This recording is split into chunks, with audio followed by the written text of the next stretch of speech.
Good morning, Radhe Radhe. আপনাদের সবাইকে আমার চ্যানেলে স্বাগত জানাচ্ছি। আশা করছি আপনারা সবাই ভালো আছেন, আমি ভালোই আছি। এটা আমার ফার্স্ট ব্লগ, যেটা আমি ঠাকুর ঘর থেকে স্টার্ট করছি। অনেক দিন থেকে ইচ্ছা ছিল, ডিউ টু সাম রিজন সেটা করতে পারিনি। কেন পারিনি তোমাদের সাথে আমি শেয়ার করব। ব্রেকফাস্ট না খাইয়ে পাঠাতে ভালো লাগে না, তাই তাড়াতাড়ি করে পুজো দিয়ে নিচ্ছি।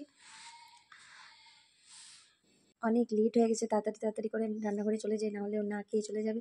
গিয়ে দেখছি একটা পাখি ডাকছে, তাই আমি ব্যাক ক্যামেরা করে তোমাদেরকে দেখাচ্ছি যে এটা কী সাউন্ড, কিন্তু সেটা ক্যামেরাতে সাউন্ডটা বোঝা যাচ্ছে না। এখন আমি রুটি বানাচ্ছি, তাড়াতাড়ি করে আমি রুটি বানিয়ে নিই, নাহলে অনেক দেরি হয়ে যাবে। এদিকে আমার পুচকু মাটা উঠে যাবে।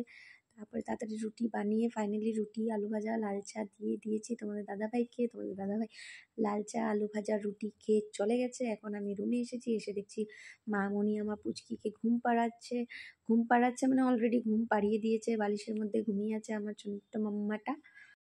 অনেক ভোরবেলা উঠে তো, তারপর আবার ঘুমিয়ে পড়ে। আমার যখন ব্রেকফাস্ট বানাতে যাই এসে দেখি ও ঘুমিয়ে পড়েছে। তো সেই ঘুমিয়ে পড়েছে, তাই ভাবলাম তাড়াতাড়ি কাজগুলো সেরে নিই। তো তাড়াতাড়ি করে বিছনা উঠিয়ে নিচ্ছি। বাকি সব কাজ করা হয়ে গেছে। এর মধ্যে আমি আমার মাম্মার কাপড় ছিল অনেক, সেগুলোও ধুয়ে নিয়েছি। এখন ওর কাপড়গুলো ভাঁজ করব, করে ওকে স্নানে নিয়ে যাব, ওকে স্নান করাবো। তো এখন স্নানে নিয়ে যাই ওকে। স্নান হয়ে গেছে, ও এখন রেডি হবে। তাড়াতাড়ি করে লোশন লাগাবে। ওর সব দিন লোশন লাগে, আর লোশনটা মুখে দেয়, লোশন হাতে পায়ে লাগায়, ও খেয়ে নেয় লোশনটা খাবেও। তারপরে এখন ওকে রেডি করানো হয়ে গেছে। ফাইনালি ও ড্রেস পরবে, স্নান হয়ে গেছে। এখন আর ফুটু লাগানো পাল্লা, জনটা অনেক ভারী। তখন হাট্টিমা টিম টিম তারা মাঠে পাড়ে ডিম, এসব করে করে ফুটু লাগানো হয়। টানান বিকাল হয়ে গেছে, তো ভাবলাম ঘুম থেকে উঠে চলো বাজারে যাওয়া যাক। তো এই শপিং করতে সন্ট মামার জন্য কিছু ছোট ছোট প্যান নিয়ে আসবো। গরম পড়ে গেছে, যার জন্য ছোট ছোট প্যান আর অনেক কিছু আনার ছিল মাম্মার জন্য। ভাবলাম চলো নিজের জন্য কিছু নেওয়া যাক। তো নিজের জন্য দেখলাম, পছন্দ হলো না।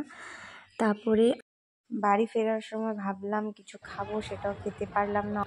এই যে ওনাদের জন্য কিছু খেতে পারলাম না। যাই হোক, আজকের দিনটা এখানে শেষ করলাম। আশা করছি আপনাদের সবাই ভালো লেগেছে। যদি ভালো লেগেছে লাইক করবেন, কমেন্ট করবেন অ্যান্ড শেয়ার করবেন। Tata, bye bye.